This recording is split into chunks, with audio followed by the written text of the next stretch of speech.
இன்றைக்கி good Friday இல்லையா, அதனால் இன்றைக்கி கேரட் அல்வா பண்ணலான்னு வச்சுருக்கேன். என்ன பண்ணலான்னு பார்க்கலாமா? எப்படி பண்ணலான்னு பார்க்கலாமா?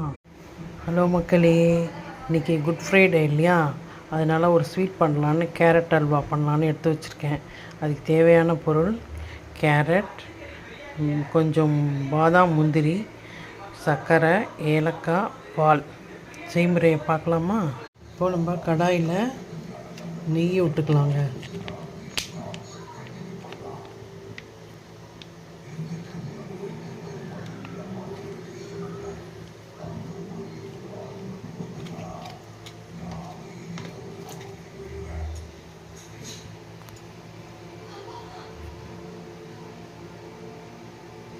இப்போது பாதாமும் முந்திரியும் வச்சுருக்கேன் இல்லையா, அதை நெய்யில் வறுத்துக்கலாம். இப்போது அதே நெய்யில் கேரட்டை போட்டுக்கலாம். கேரட்டை போட்டு நல்லா வதக்கிடுங்க நெய்யில். நல்லா கேரட்டை நெய்யில் நல்லா வதக்குங்க. இப்போது நம்ம இதில் பாலை ஊற்றிக்கலாங்க. பால்லே வேகணும்.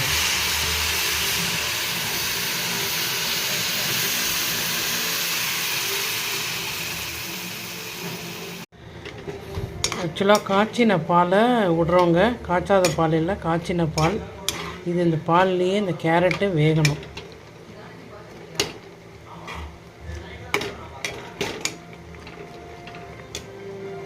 இப்போ கேரட்டை நல்லா பாலில் வெந்துருச்சு. இப்போ நம்ம சர்க்கரையை சேர்க்குறோம்.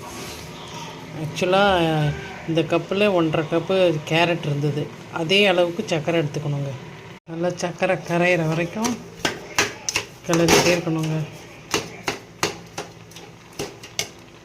ஏலக்காய் பொடி சேர்த்து நல்லா கிளறிடுங்க. ஆல்மோஸ்ட் முடிஞ்சிடுச்சு எல்லாம். இப்போது அந்த இதை எடுத்து வச்சிட வேண்டியதான் ஒரு பிளேட்டில்.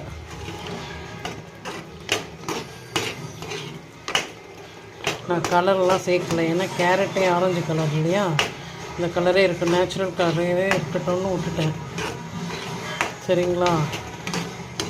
ஏன் பால் விடுறோன்னா, பால் விட்டால் கொஞ்சம் கோவா டேஸ்ட்டோடு அந்த அல்வா நல்லாயிருக்கும், தான் பால் விடுறோம். வறுத்து வச்சுருக்கிற முந்திரியும் பாதாமையும் போட்டுருவோம். எல்லாம் முடிஞ்சு அல்வா ரெடி ஆகிடுச்சிங்க. சாப்பிட்லாமா? நல்ல டேஸ்டி எம்மியான அல்வா.